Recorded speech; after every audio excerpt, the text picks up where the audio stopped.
One, and here we go.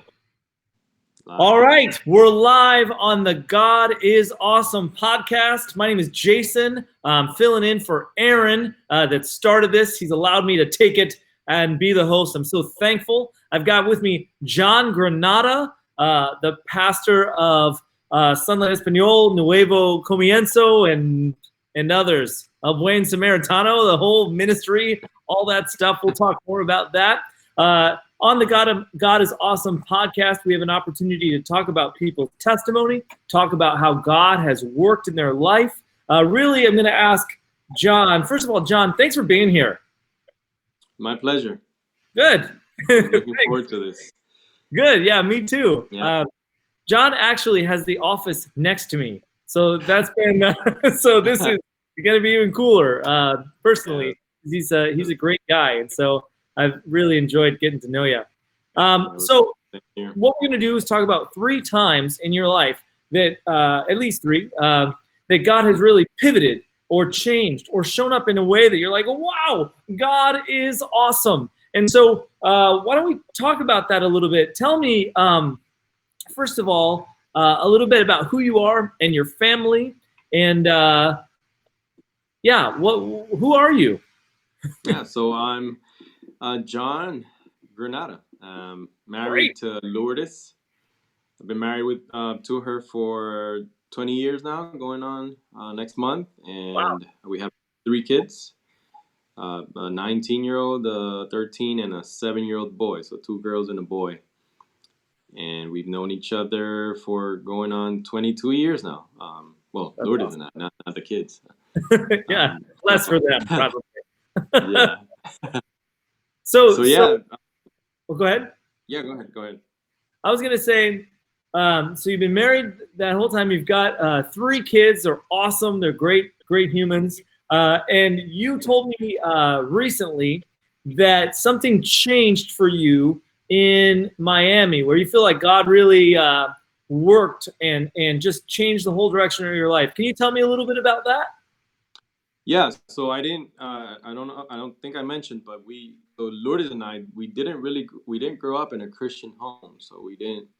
I would say I grew up in a kind of nominal. My parents were kind of nominal Catholic, if you want to say that, and so for us, church was, on special days, special occasions, and or they would go when they would wake up, basically Sunday mornings, but it wasn't really a thing where it was part of our life. So it wasn't until I was in high school when I actually met Lourdes that I did start searching. There was something that I felt like I wasn't getting any answers from other people, and so she was through a common friend, more so her friend, who kind of just came at us and said, "You guys are fornicating and you're gonna go to hell." I kind of started like, okay, I wonder if she's saying the truth. I mean, we have been dating, and that kind of led us into this type of search for answers. And so you were looking at that point. You're asking questions. Hey, is my life going the way that it's supposed to, or what?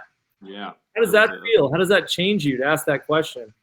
Yeah, it was so it was kind of looking for an answer to an emptiness, and I'll speak for myself in saying by saying that it was looking for that answer. And then we were part of that church plant where I think I mentioned that to you, that during the gathering stage of that church plant is where we were invited to one of the initial Bible studies, where I can recall actually hearing the gospel and it kind of like stirring something up in me that I had never felt before. So you said you were just searching, and somebody actually asked you to join that Bible study. So you thought it was someone actually asking? Yeah, it was. Cool. There was some type of relationship with our parents, with that church planner and his wife, and just their whole family. They knew my parents from before even going to seminary. And so when they came back and started just, asking people, hey, you want to be part of a Bible study? Then we said, sure, we'll go. And so that's when it happened. Yeah. That's Awesome. how it happened. And you were saying that that was the first time the gospel, that word, the gospel, really came alive to you. That you heard it. Some Yeah. of the people watching this might not have any idea what that is. Can you give me a 2-minute summary of the idea of this message of the gospel and this good news? Putting you on the spot. It's off the Yeah, script. We're going rogue. for sure. I mean, I could give you by way of example.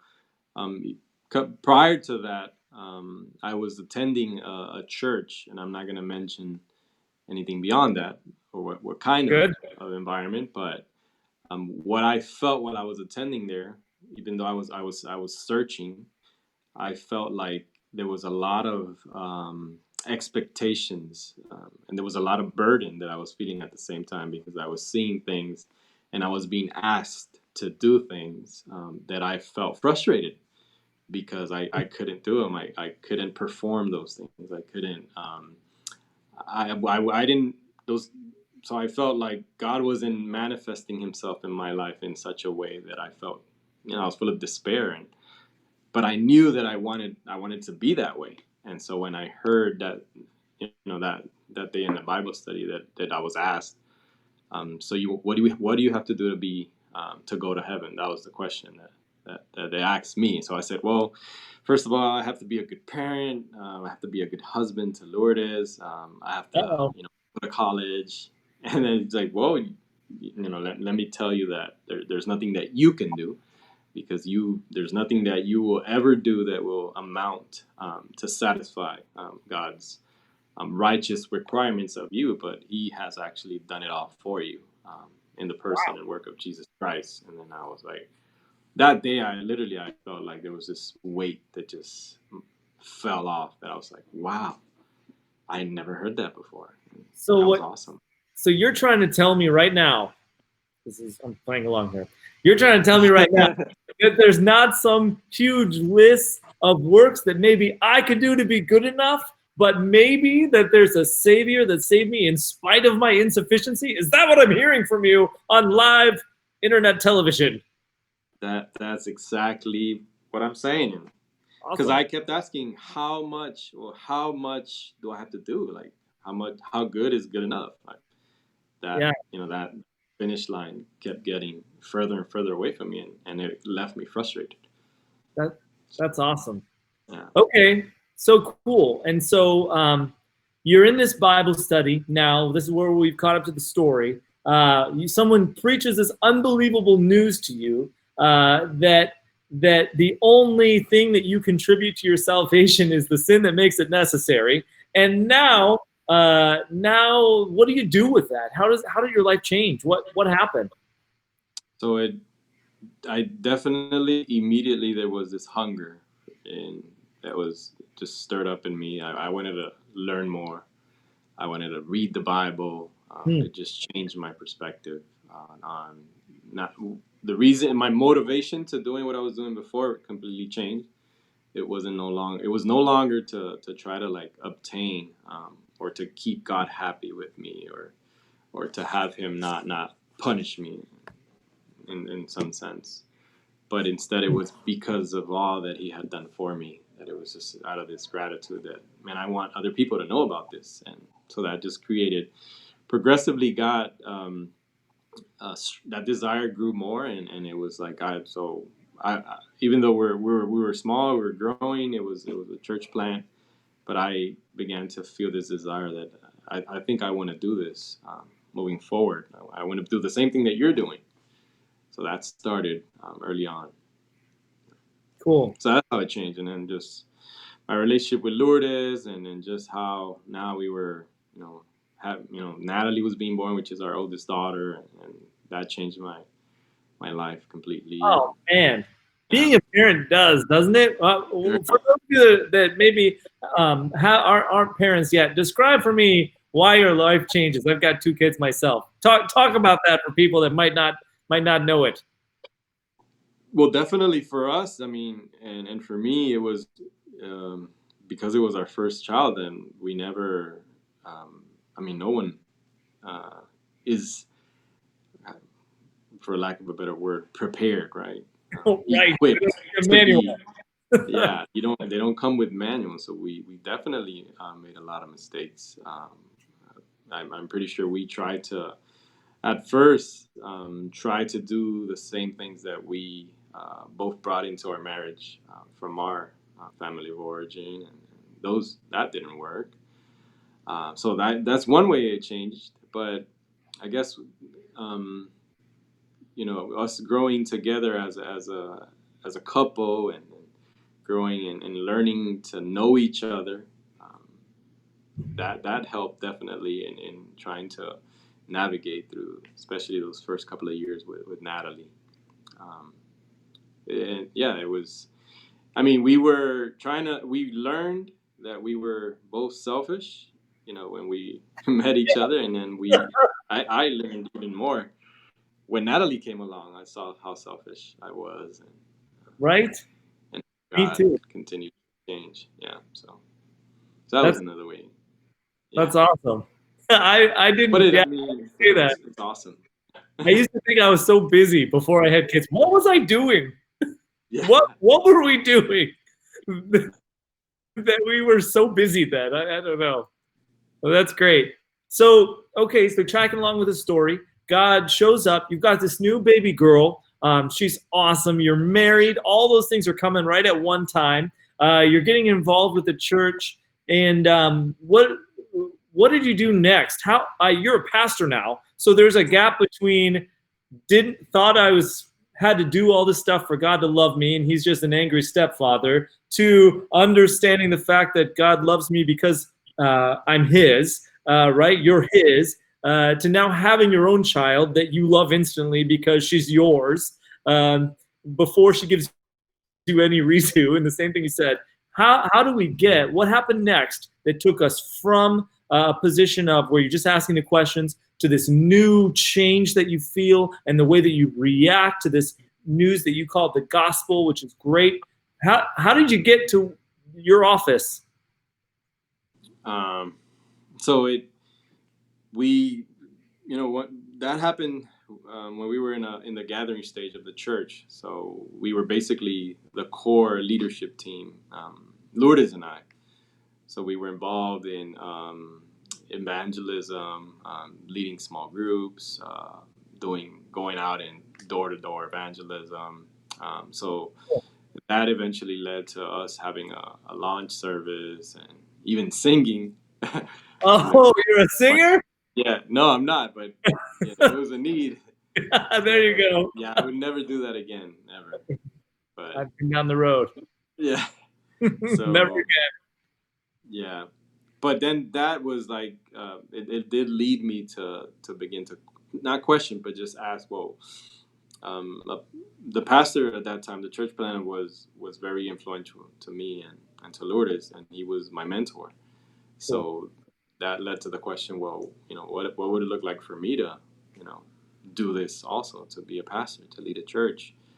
And I look back now at times I was like, man, I wish, it would have been different, but now I look back and I see, what God was doing there, because he was immediately like, okay, let's slow down a little bit. I mean, it might be something that you're just excited about, but let's let time do its work. Let's see how people react. Let's see how God will confirm that call through people, and even though it might, there's an internal call that you're feeling, but let's see. And I think that helped, because I didn't go the traditional route. I didn't go immediately to seminary. So I said, I went another way. So I'm gonna major in business, and that took me through another journey of trying to find my own identity, or not find, but wrestle with my identity in Sure. Christ. And, yeah, but it was helpful because God did a lot of stuff in my heart during that time, preparing me for eventually beginning to take seminary courses and going to seminary, and then while we were serving in the church. So it was kind of hands-on experience first, and then now that you're experienced working with people, being hurt by people, being backstabbed, and seeing what people in the church the church life, and then now, go and get the theoretical part. And so that was my experience. So.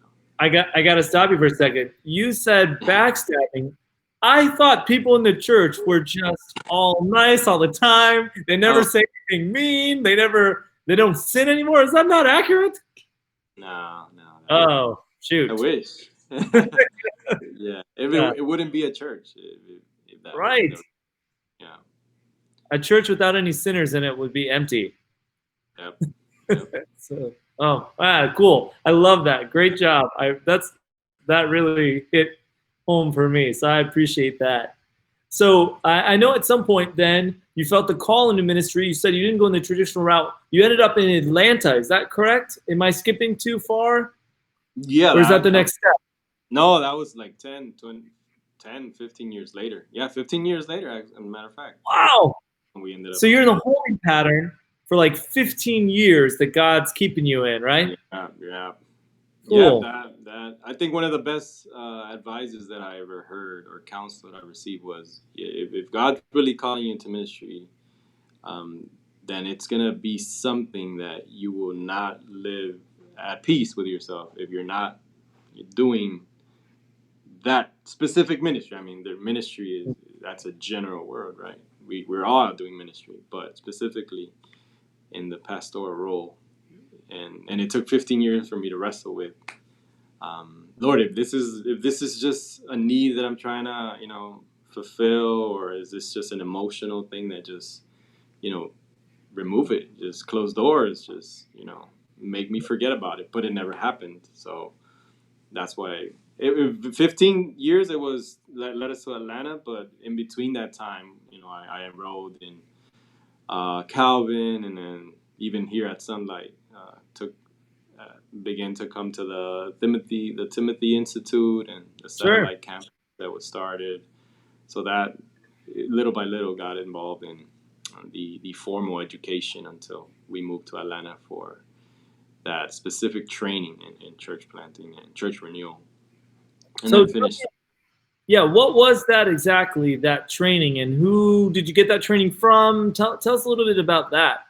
That's pretty cool, actually, I think. Yeah, that has been a life-changing experience for us as a family, definitely. That was another answer to prayer. I mean, a lot of people are not aware of that, but Scott, who's a senior pastor, right, at Sunlight, even between that time was kind of like in the background. God was using him to open doors through Perimeter, because we had, those connections and even financial help, because we had to fundraise over there through, our denomination and our classes. So it was doors that, we prayed, Lord, if this is going to be a miracle. If for us to raise, we were required to raise $50,000 for our time there. It's like, if we can't do it, we don't have people that are going to support us to do it. So you're going to have to provide it in order for us to go. And he did. So it was, wow. Amazing. So how I met, so the pastor at Perimeter Church was Randy Pope. I came across him because while I was serving at the church in Miami, I've always been passionate about seeing people go from unbelief to belief to maturity to leadership. And that was my role in the church in Miami. But I felt like there was something that was missing in our pipeline, right? It was very superficial what we had, and it was just very low commitment. At least that was my opinion. So when I shared it with the leadership there, they said, okay, then go and find something, look for something that we can use. And then I came across Randy Pope at one of the Gospel Coalition conferences, and he was talking about life on life. Discipleship, basically bringing discipleship back into the church. And it's like, whoa, that's what I've been looking for. And then he recommended a book that he wrote, and just all their ministry on life discipleship. So that started conversations with us going over there, being part of their clinics, their labs. And then I heard about it's actually a church planting discipleship program that they have for people that want to go into church planting and church renewal. Cool. And that was crazy at the time, but eventually it just grew the desire to ask Lourdes and us as a family, what would it look like for us to move to Atlanta? Like, that's crazy. We'd never do that.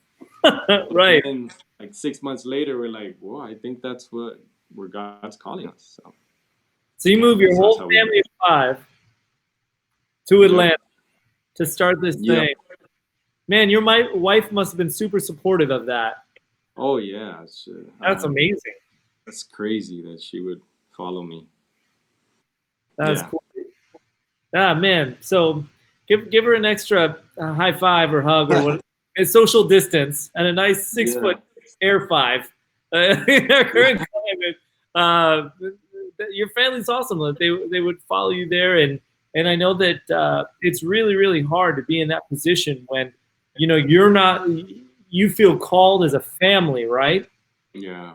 But you're the one that internally is feeling that, so it's like jockeying all that had to be kind of tough.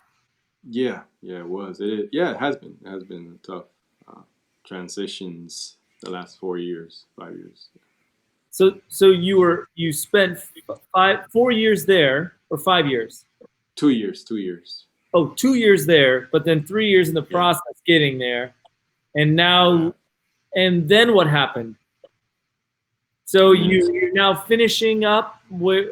How did you end up here? So while we were there, we're praying for God to just show us where He wanted to use us.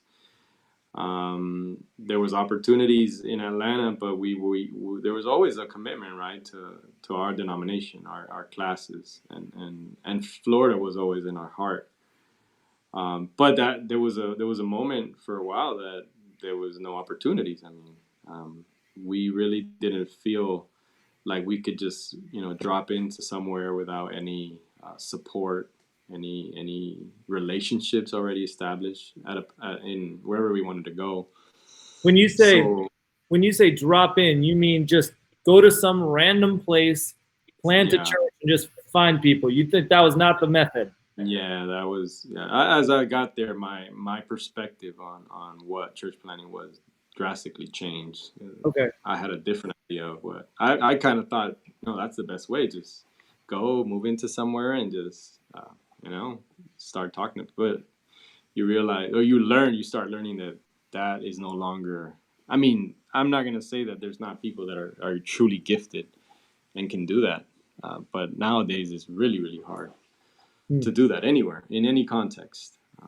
So that's what I mean by that. I wonder if culture is changing a little bit, because I found this animal in my driveway, and so I went to my neighbors and started knocking on doors to see, and none of them answered it. I mean, then they've even met me, but they're just like, nah, I'm not coming to the door. I'm not talking to somebody I don't know. Yeah. So I bet that parachute drop model, I think is what it's called, would be real tough for people to break in, to have genuine relationships if people won't even open the door anymore. So. Yeah, that's so true. Yeah. So, okay, and now you're here at Sunlight. With the time that we have left, can you tell me a little bit about what it's been like here and how the church plant is going? You have a church plant right now, and you're working with helping revitalize a church too in Miami, which is cool because that's where this all started. Tell me a little bit about that. Yeah, so coming back here was it was almost towards the end of our internship, of our program there, where we were still wondering what was going to happen once our program was done, because we really had no support. Right after that, it was you're on your own. But then I think it was 6 or probably less, I think 4 to 5 months before that, I get a call from Scott, as a matter of fact, and says, look, we've been behind you. The art classes has been behind you, and we realized that we actually contributed to you being up there, and we want to continue investing in young leaders in our denomination, our classes, definitely. But we feel like we've dropped the ball because there's nowhere we can.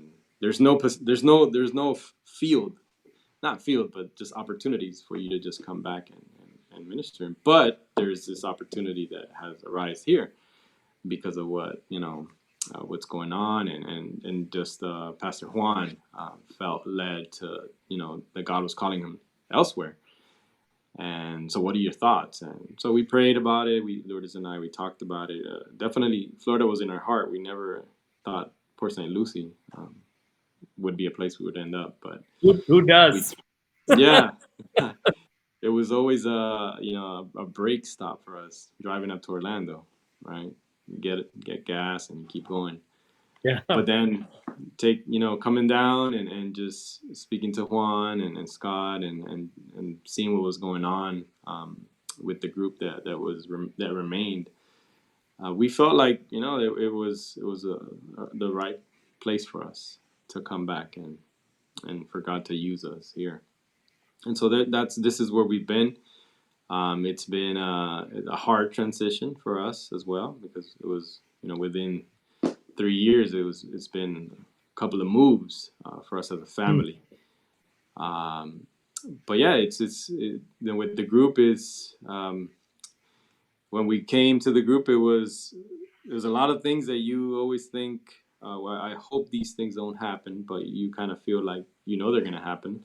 And so some of that happened, right? It was just trying to build that relationship with the people that remained in the group. But God has been good, and in the sense that He created opportunities for us to be in their lives where they've gained our trust and gain, and we've gained credibility with them because of the opportunities that in their lives that God has created for us to be there, and so that. But it took a while.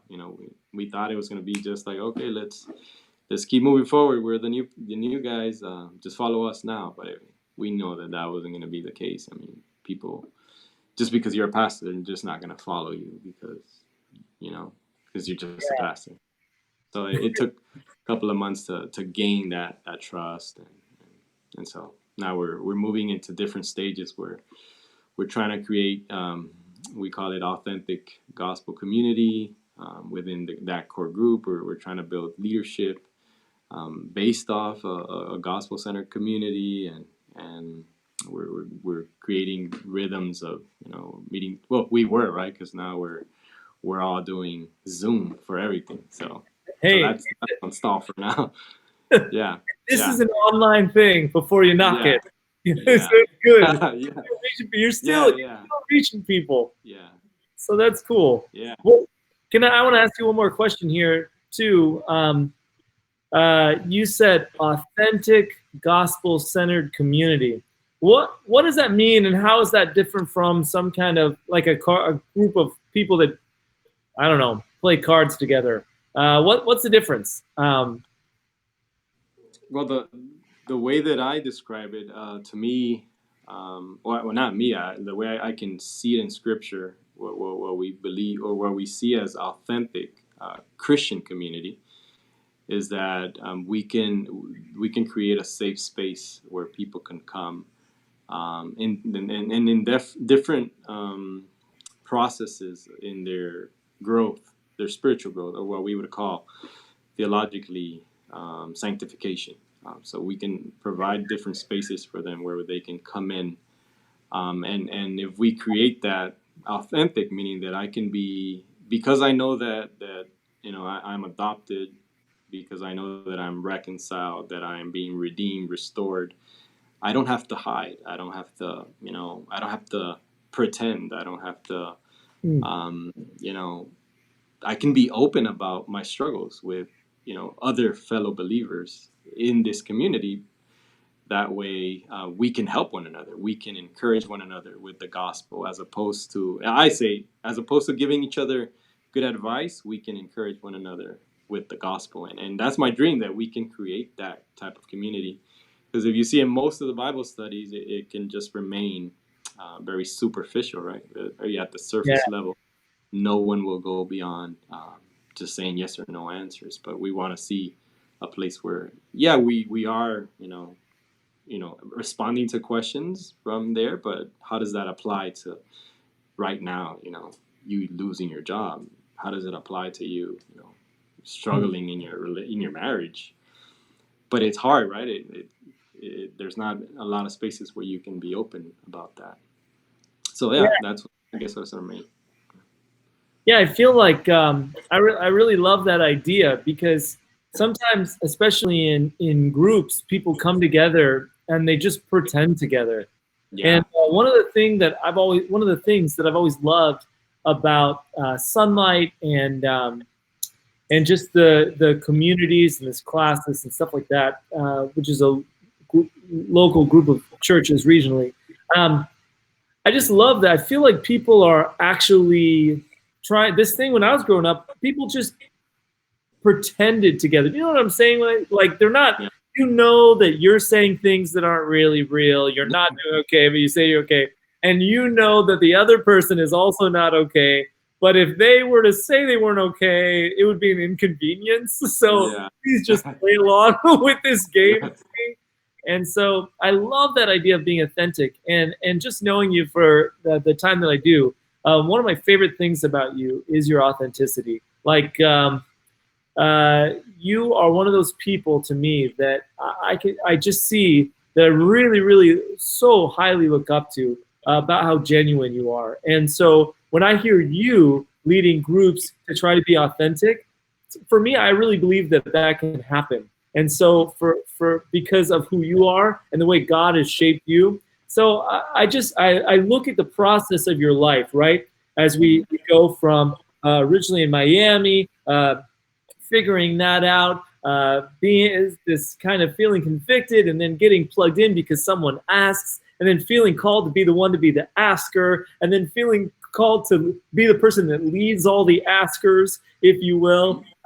You can't do that effectively unless you really have a heart of being genuine and vulnerable and understanding the fact that you needed saving rather than you can do it on your own. So it's like it just emanates out of you. So thank you for that for me, just as a friend, hopefully. I think I just really look up to you on that. So I was just honored that you could be the first person that I get to do this podcast with. Before we sign off here, we're over the half-hour mark. Not that it matters. I mean, people are sitting on their couch right now anyway. Maybe working from home, right? Earning. Yeah. But how about why do you think God is awesome? And we'll close with that question. Why do you think God is awesome? Just one reason? Yeah, you get one. More than one word. And I think it has to go, to me, it has to go back to the gospel that he is awesome because what comes to mind now is the psalmist saying, like, who are we that he would consider me, right? That he would think of me, that he would stoop down to me. That is just every day encouraging. That the more I see my sin and I'm becoming more sensitive to my sin and his holiness, his righteousness, and that he would still love me. Yeah. That's awesome. That's awesome. Like, that is awesome. Yeah. Well, that's cool. Thank you so much, John Granada, for being our guest on the God is Awesome podcast. So thankful that you were here and that you got to share how in your life it's so evident that God is awesome. And for everybody out there, make sure that you share this video with people if you think it would be encouraging to them. And also stay connected. Social distancing does not mean social disconnection, right?